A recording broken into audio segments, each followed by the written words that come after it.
pra edhe impakti tyre ka qenë shumë i madh.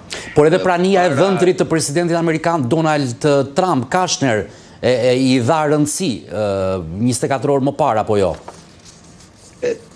Edhe kjo ishte 24 orë përpara, ai bashkë me Witkoffin morën pjesë kur diheti që po arrijej marrëveshja, ata donin garanci jo nga dhëndri i presidentit edhe nga Witkoff, po nga vetë presidenti, i cili do të detyronte dhe do të ishte garanci për nënshkruesit e paqes që Izraeli nuk do ta shfrytëzonte këtë fazë, e cila lidhet me çarmatimin e Hamasit, sidomos në këtë pikë që udhëheqësit e Hamasit kanë kërkuar që armatimi i rëndët i dorëzohet autoriteteve të Egjiptit, kurse për armatimin e luftëtarëve për çështje sigurisë së jetës tyre, ata kanë kërkuar një garanci shtesë.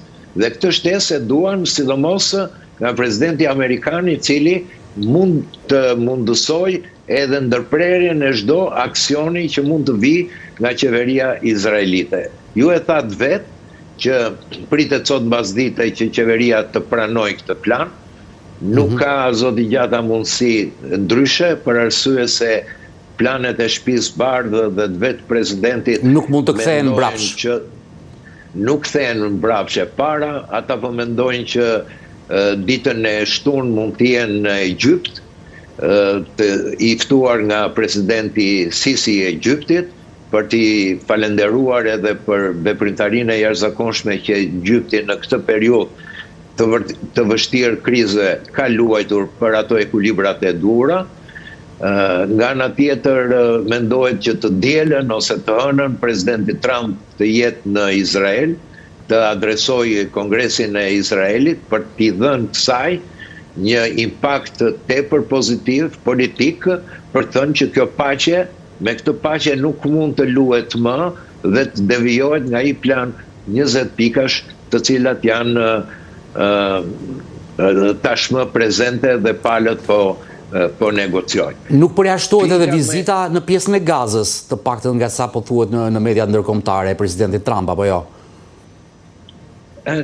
Nuk dihet akoma, kjo vjen me çështjet e sigurisë që kanë për presidentin amerikan. Kjo varet edhe nëse thuhet do të jetë në momentet e fundit, do të jetë tepër e përgatitur mirë. Apo edhe mbajtur edhe sekret, le të themi.